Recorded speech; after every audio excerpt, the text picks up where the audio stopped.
Dr. McDonald, the floor is yours. Well, thank you very much. I'm delighted to be here, and I've enjoyed some disputes I would have with some people in the last session, but that's the way we learn and develop. I'm going to start by I want to focus on stable coins. And first of all, a little bit of history before I move on to current situation. Some of you may remember, still around, Mark Zuckerberg, but what you may remember was his efforts to introduce a stable coin called Libra.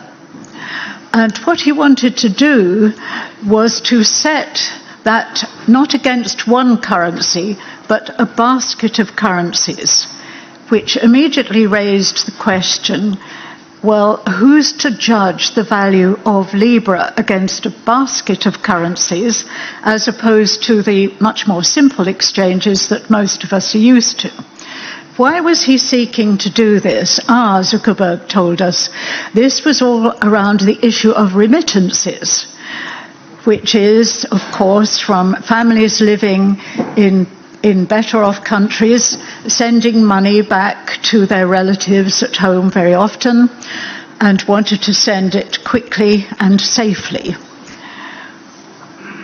Zuckerberg then, failing to get any authorization, went to Switzerland and wanted to seek the blessing of FINMA, the Swiss regulatory authority, a rather small authority, given the size of the country and given the size of the banking system there and so forth.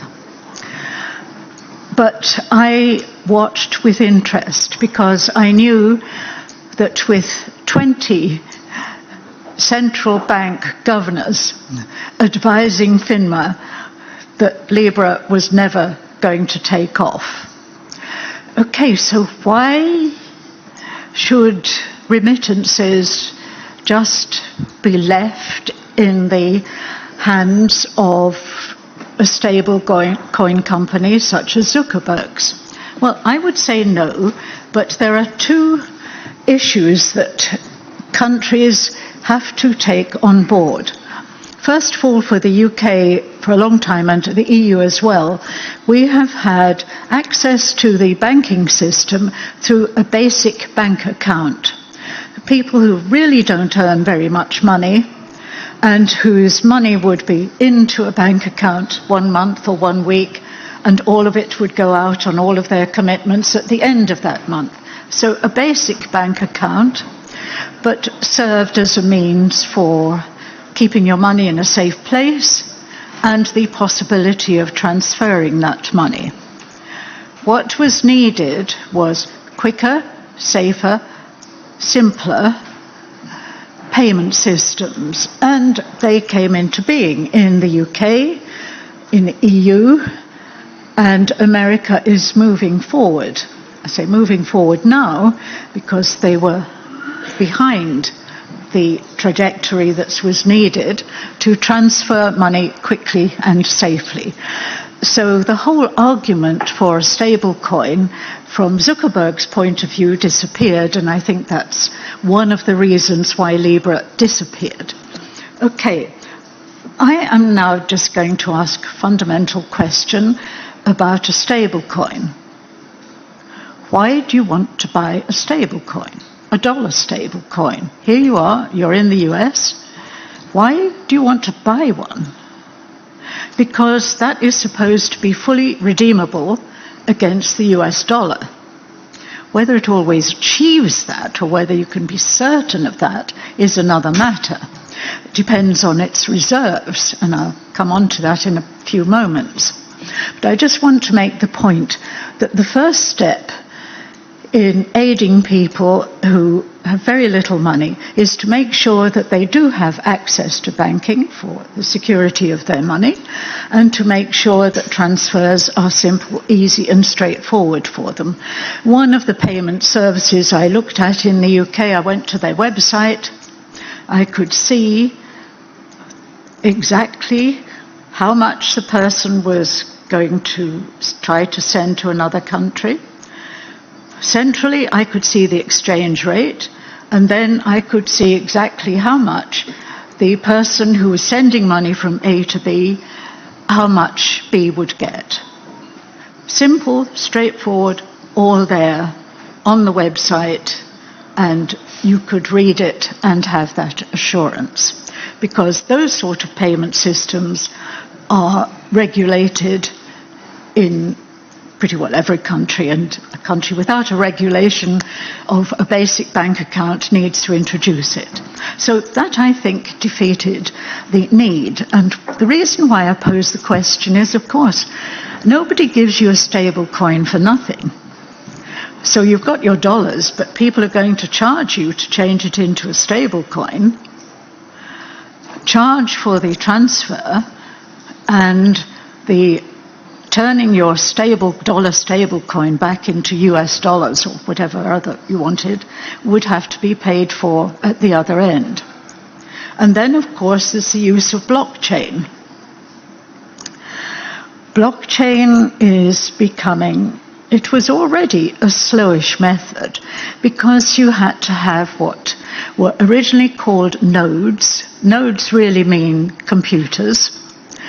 Bitcoin talked about, the introduction of Bitcoin talked about honest nodes. I do not know of any honest or dishonest computers. I know of honest users of computers and dishonest users of computers, but I don't actually know any honest computers. In other words, that moral term does not apply to a computer. And you would have to wait for the mining, so-called, to take place, a 51% agreement that this transaction should go ahead. Nowadays, there are more than one blockchain, and what happens is that blockchains can get congested because a lot of exchanges who are transferring stable coins decide to transfer them in batches. And the large batches simply take longer to be transferred in the manner in which I've described that transference taking place. So what are we left with? And I want to talk specifically about Tether now. Why am I picking on Tether? It is a US-dominated stablecoin. It was, until a few weeks ago, over 70% of the stablecoin market. Then it dropped to 61%, but the latest I checked yesterday is 63%. So it is still the dominant stablecoin in the market. And when it was over 70%, and it's creeping up again, it's just got another 7% to go before it hits 70% again. In effect, Tether is the only stable coin in the market. And it has a very interesting history. Until very recently, it was located in the British Virgin Islands. It was only registered as a company there. And tagged to the company registration was always in good standing, which always made me smile, or sometimes laugh my head off, because in good standing? Who are you kidding?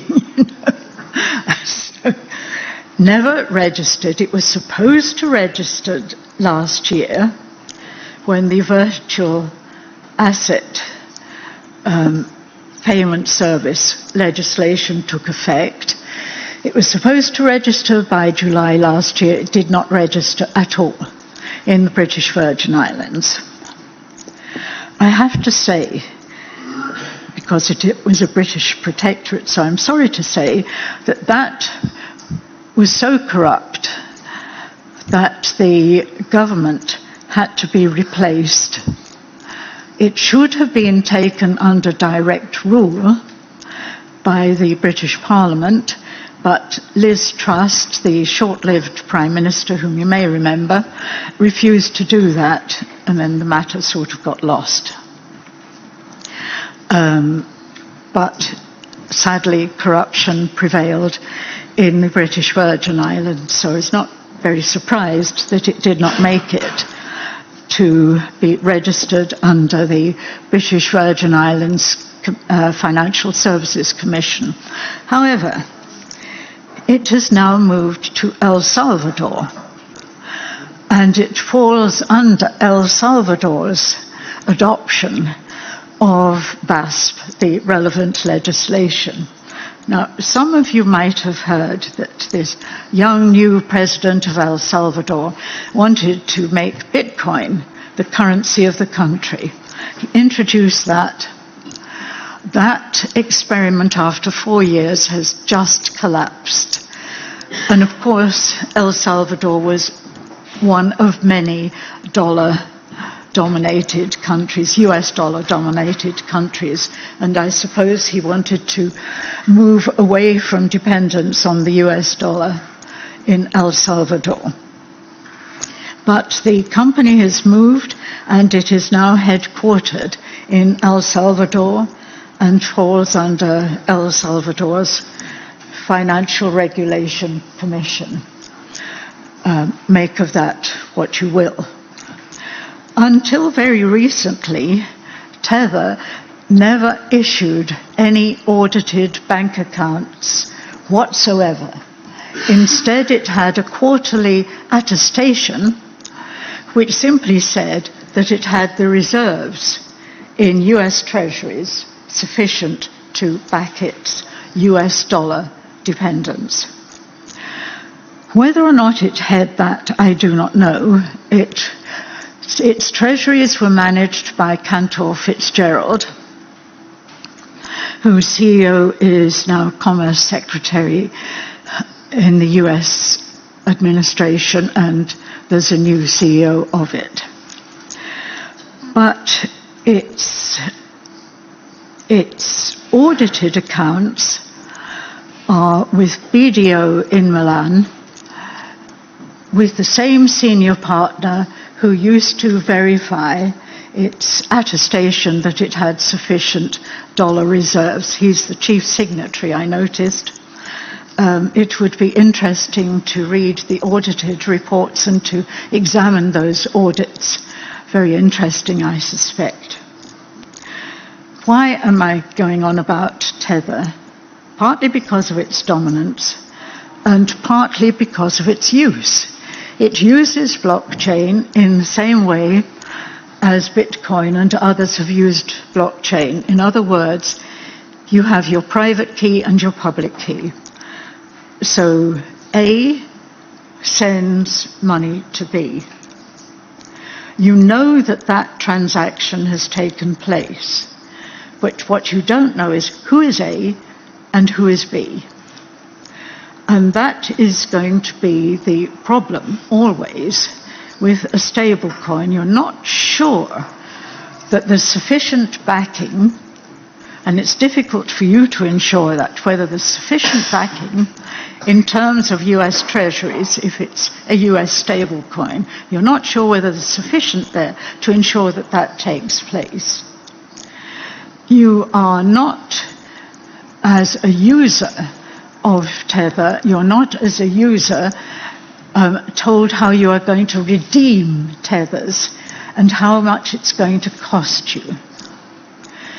But it is quite clear that Tether is being used by Russia, for example, in purchasing weapons.